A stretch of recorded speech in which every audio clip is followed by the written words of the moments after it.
tassa bhagavato varahato samma sambuddhassa. Namo tassa bhagavato varahato samma sambuddhassa. Namo tassa bhagavato varahato samma sambuddhassa. Buddhang dhammang sanghang namasami. So, Ajahn Maha Nu started off by expressing his respect for Ajahn Anan and all of the senior monks here and the rest of the monks, and extending his greetings and his blessings to all of the laity who are listening. And so there are many of us who have come together to practice the Dhamma. And one of the very important things about practicing the Dhamma is having a kalyana mitta, so a good friend. And the most important or the highest of these good friends are those who can take us to experiencing happiness and peace. And so the most important is that of the triple gem. So the perfectly self-awakened Buddha, his Dhamma and Vinaya, his teachings and the monastic discipline that he taught, and also the awakened Sangha as well, which has come down from the time of the Buddha right down to our present day. And so we have Ajahn Anan as a member of that. So these are the best, the highest of our good friends. And also these good friends that we can't kind of lack in order to have this opportunity are those lay people who have organized this retreat, because they give us this chance to be able to come together to practice the Dhamma like this. So they too are kalyana mittas, are very good friends, giving rise to this retreat. So that we're able to develop our minds, able to gain peace and stillness. So we have this opportunity to cultivate our minds in this life, walking on this path that leads them to progress, to becoming better. So I give my anumodana to express the joy that I find in the work of all the lay people who have joined hands in organizing this retreat. And also for all of you who have come together, set your hearts on practicing over this time that has passed already.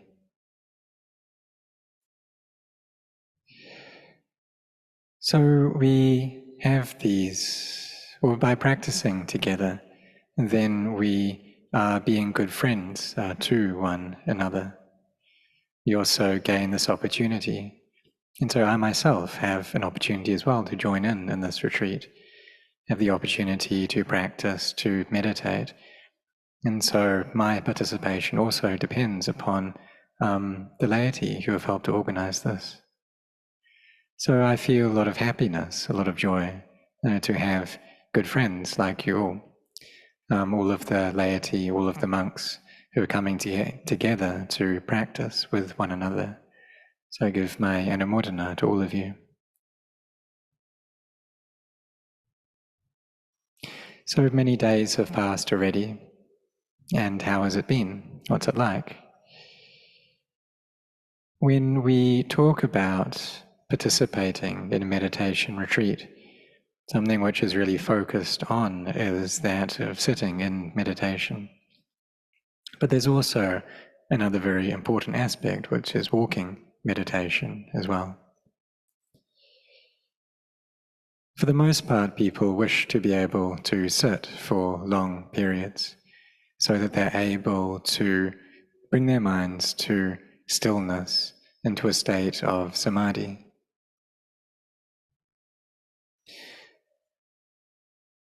So by sitting for long times, then we're able to practice the samadhi for longer.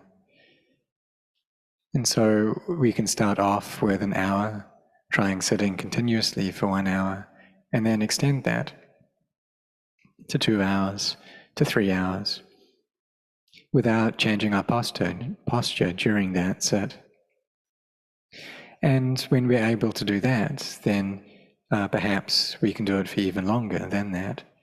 And so it's up to you. So today I'd like to give some suggestions on how to be able to sit for long periods. So the one's able to meditate well. So a comparison that one could give is that of studying or working. And in order to meet with success during those activities, then what do we need to do? If while we're working or studying, then we're interested in other things, we are watching some TV shows during that time or playing games, then is that a good thing? And will we succeed in what we're doing? Or if during that time, then we're really sincere in our studies, in our work, to the point where we get tense and stressed, then what effect is that going to have on our studies and work? Will it be good? Or what about if we are sleepy and our brain is feeling quite down and kind of gloomy? Then we'll be able to study or work well. Or what about if there are many different tasks that we've been given at once, many different issues that are coming at us, and these are all kind of distracting us, annoying us? You think about many different things to the point where our minds just are agitated, they're not at ease at all. Then what will that be like if we're not able to clear away all those other issues? Will we be able to do our work well? So if we're going to have work, or if we're going to study in a way that has quality, then we need to clear out all these other issues, all these things that send our mind to other places, until the mind has samadhi and peace and feels spacious and at ease. And then we'll be able to work well, we'll be able to study well. So it's just the same with our practice. And it's normal when we come to sit that there will be some things that are annoying us, some things that are disturbing our minds. But we should try to know what these things are and then clear them out. Or it's like if we're driving a car, and as we're driving we get sleepy to the point where we lose consciousness. Then what will that be like? It's not good, it's very dangerous, we'll probably get in a crash. So we need to be awake while we're driving, we need to be constantly conscious. And it's the same when we sit in meditation as well. So as we're sitting here, then we should bring up the feeling that it's like we're driving right now. And if we sit and we're not awake, we lose consciousness, we're asleep, then even though while we're sitting that's not dangerous, but it doesn't bring any benefit to our meditation practice. And only when we're able to clear that out will we be able to gain the benefits. But in order to do that, we need effort, and we need this khanti, this forbearance, and we can't be lacking in these qualities. So we need to develop these qualities while we're meditating, and they're very important. But if we only use these, if we just have effort and forbearance and only that, then we won't meditate well either. So it's like studying and working. if we have just forbearance and effort, well, these are important qualities, but they're not enough. So what else is it that we need? We need mindfulness and we need wisdom as well, to be able to contemplate what we're doing. So like when we're sitting, we can contemplate, well, why aren't things getting better? And what do I need to do in order to make things better? It's like when we sit in meditation, when we practice, and the mind is all agitated. And that's something that is quite common for people who are new to the practice. Or we sit and the mind's drowsy and sleepy. Then that can mean that we don't sit for long periods. Or when we sit, then the body feels ill at ease. So because of those things, then our meditation practice isn't good. So for those who are new to this practice, do you experience that? Is that what it's like for you? And there are many, many people who do experience this. So in the beginning, we need to rely upon our forbearance and effort, but just that is insufficient. We need to depend upon mindfulness and wisdom as well. Asking ourselves, why is it that when I sit, things don't go so well? Why is it that when I sit for not long, then pain arises in the body? And here we take the Dhamma, the teachings of the perfectly self-awakened Buddha, and of the awakened teachers as well. And specifically that of the four foundations of mindfulness, that of the body, the feelings, the mind, and the Dhamma. So when we practice, then we can take up these four foundations of mindfulness, but paying special attention to the body, the feelings, and the mind. So perhaps we don't use all of them. We can use the body, the feeling, and the mind, and maybe the Dhamma a little bit. And one of these that's really important is that of the body. So when we are meditating, we need to observe what's going on as well, and gain an understanding of what's happening. And when we do that, then we're able to sit in meditation well. So it's not that we just sit there, but we need to establish our minds too. And ask ourselves, well, what can we do to sit for long periods and sit so that we feel at ease?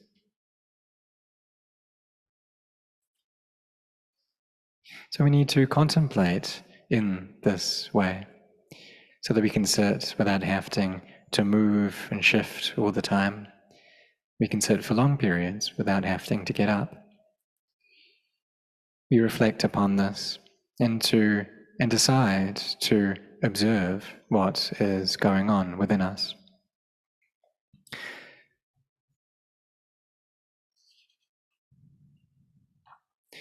So right now, we look at this sitting posture that we're taking up.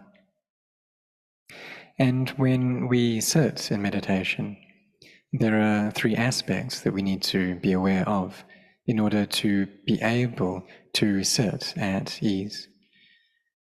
And the first is the place that we are sitting, or what we're sitting on. The second is the weather. And the third,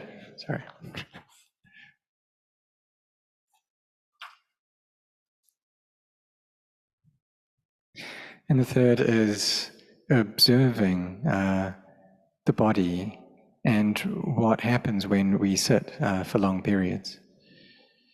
So the place that we're meditating, or what we're sitting on, is the first of these. So the Buddha taught us about these postures and contemplating the body and what posture it's in, knowing whether there are pleasant feelings or unpleasant feelings there within the body. And whether the body is pleasant or unpleasant depends upon the elements of earth, fire, and air. So the earth element is that which is hard. So with what we're sitting on, our meditation mat, if it's too soft, then we won't be able to sit for long periods. But if it's also too hard, then we won't be able to sit for long, because there will be pain that arises in our backside. So if it's too hard or too soft, then that's not appropriate for long sits. So we need to find a mat that is just right. And in order to do that, we need to observe and to use our mindfulness and wisdom. So the second aspect is that of the weather. If it's too hot or too cold, then this will have effects. So we should try to adjust the temperature to that which is appropriate for us. And lastly, and that which is very important, is the sitting posture. So when we come to sit in meditation, we shouldn't just hurry up to focus right on the breath or go to our meditation word that we're using. But rather, initially, we should bring our attention throughout the entire body.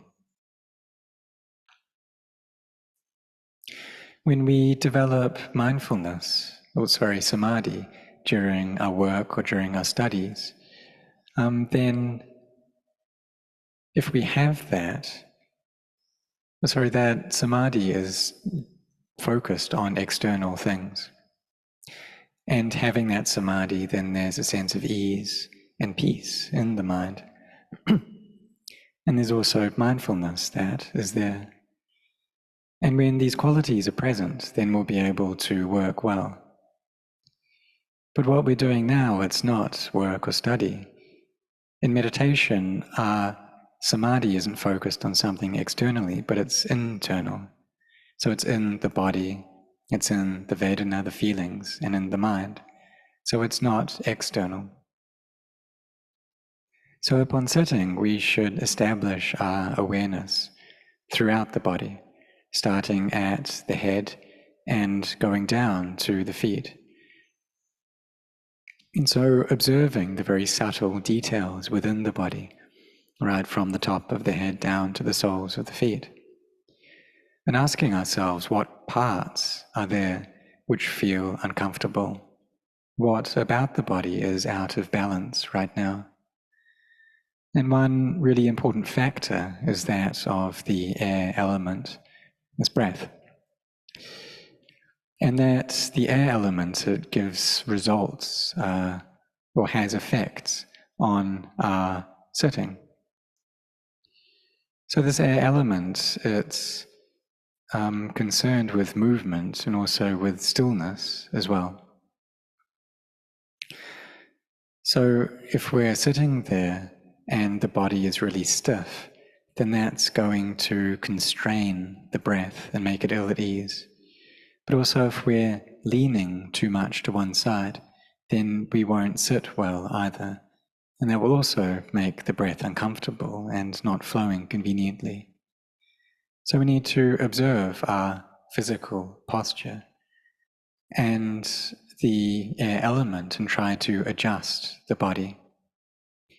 And what posture and how do we sit to be able to sit for long, to be able to sit at ease. So we should try to find the way of sitting that is appropriate for us. Observing also while we're sitting and after we're sitting as well. Are there any parts of the body that are kind of meeting with or kind of hitting against one another? Are there any parts of the body that are in pain? And we need this mindfulness and wisdom to be able to observe and then relax the body.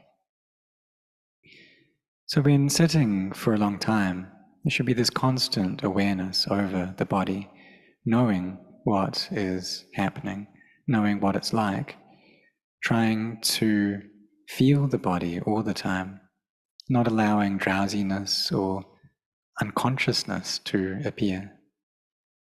So having this awareness from the top of the head down to the bottoms of the feet and feeling this constantly. And when we have this awareness, then samadhi will arise. So we observe, well, what's that like? We sit and bring this awareness to the breath as well. So if there's pain that's coming up, then we know that. This is something that we need to know. With the breath, we know that. The parts that are still, then we know that. And as we know this, while we're sitting, then the body becomes more at ease. Where it's more at ease, then we know that. And we know this flow of the breath, this air element too. Is the breath flowing easily? Is that comfortable? Is it convenient? On the in-breath, we know that. The out-breath, we know that. Is it flowing comfortably and conveniently? And if it is, then there's ease that appears. And we'll gain good results from our sitting. So we should have this awareness and observe the entire body before going into our main meditation object. So therefore, bring this awareness to the body and then try to make any adjustments that need to be made in order to bring it to a state of being relaxed and at ease, so that the breath can come in and go with ease as well. So there's also the Vedana, the feelings. And when we sit for long times, then it's normal that painful feelings will arise. And these painful feelings are things that we should observe and not overlook. And ask ourselves, why are these coming up? What it's like. What is it like when I sit like this? Is there pain while I'm sitting in meditation? And are things in balance? So we get to know this, and as we know this, we make adjustments. So this is true during our sitting meditation, and also during our posture of walking meditation as well.